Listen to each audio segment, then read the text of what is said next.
दोस्तों, मैं भी हिमालय सिंह और आप देख रहे हैं भोजपुरी पब्लिक न्यूज। और आज की इस वीडियो में हम बात करने वाले हैं दबंग स्टार खेसारी लाल यादव की फिल्म मेहंदी लगा के रखना फिल्म के बारे में।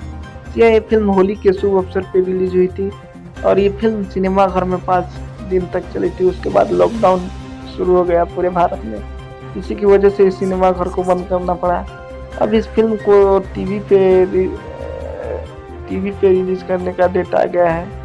जी हाँ, अभी इस फिल्म को टीवी पे रिलीज करने का डेट आ गया है और इस फिल्म में स्टार कास्ट में है दबंग स्टार खेसारी लाल यादव, शहर आपसा, रितु सिंह और आइटम सॉन्ग करती हुई नजर आएंगे आप सब पीछे अमरपाली दुबे।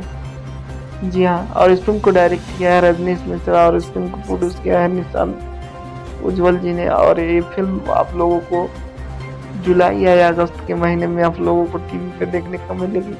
इस फिल्म की तैयारी चल रही है कि किस चैनल पर रिलीज किया जाएगा। यहाँ तो ये फिल्म जब भी रिलीज होगी भोजपुरी सिनेमा टीवी पर रिलीज होगी और टेलीविजन प्रीमियर में दिखाया जाएगा इस फिल्म को। अभी इस फिल्म का रिलीज डेट और टाइम नहीं कंफर्म हुआ है। तो आप लोगों को शहर अफसर और खेसारी लाल यादव की फिल्म मेहंदी लगा के रखना 3 का न्यूज कैसा लगा और इसे टीवी पर देखने के लिए कितना उत्साहित है कमेंट करके बताइएगा। और हमारे चैनल पर नए हैं तो चैनल को सब्सक्राइब कीजिएगा, घंटी का